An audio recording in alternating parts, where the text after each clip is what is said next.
thing I really remember about Sam is that ever since we could drive to West, we'd always pull up within a minute of each other without fail every single day. It's pretty weird. We'd always pull up and we'd always make fun of each other. I'd always claim she was stalking me. She'd always claim I was following her every single day. And it was just really sad never to see that anymore. My fondest memory of Sam was the one time that we went to Almsey with the Littleton MIT team when we came outside. We decided to go out to somewhere to eat, and we all went to Fuddruckers, and we were all sitting around eating our food, and when we got done, we came outside, and Sam was giving me such a hard time about always making the best of myself, and about how I better be something or else.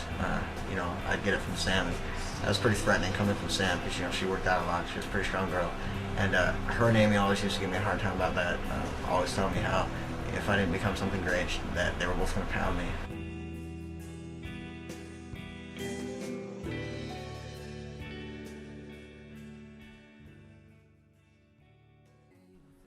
Sam was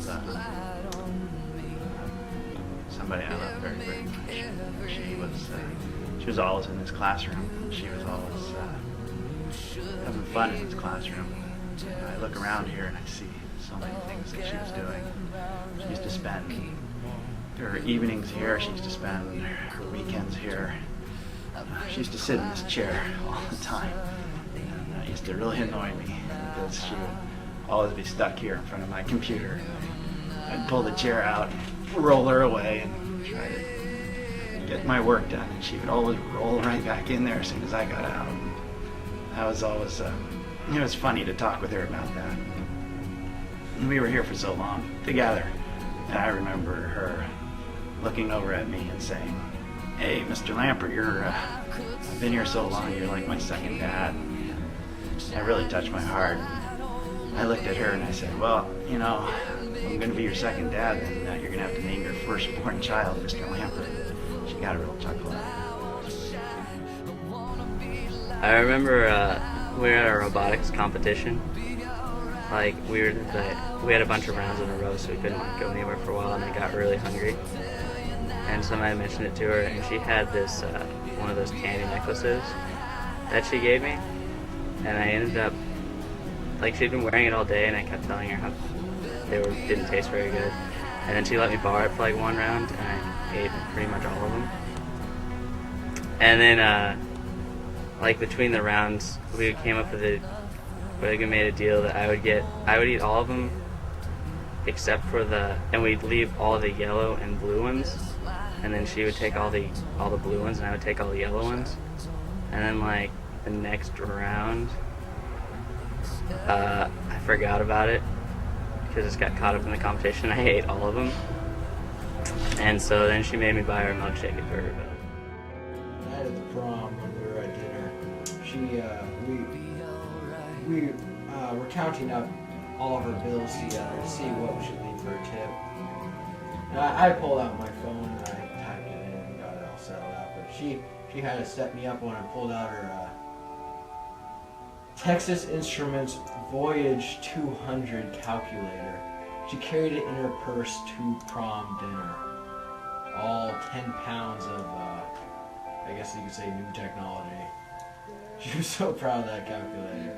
And actually it embarrassed me to sit there at that table with her with a calculator. All fancied up. It was good though. It's kind of her signature. Talk to any science or math teacher, they know about that calculator. It's a legend. Sam would always try and encourage me to do the right thing, to try and do what she thought was best for me. And all she ever wanted was for me to be happy and for everybody around her to be happy. And she was an honest, caring person about everybody that she met. Everybody that knew her knew that.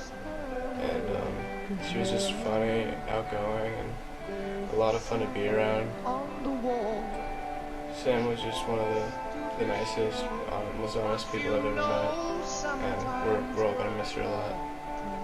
She was a fun kid, and I remember just staring at her one time, and she looked up at me, and she saw my big eyes, and I looked at her, and she had these big, beautiful brown eyes, and we bonded then. and we did a lot of stuff on the watermelon crew. And I remember her coming here and organizing our display, and she was one of our sugar babies, and she went down to OSU with Amy and did a lot of stuff with her. She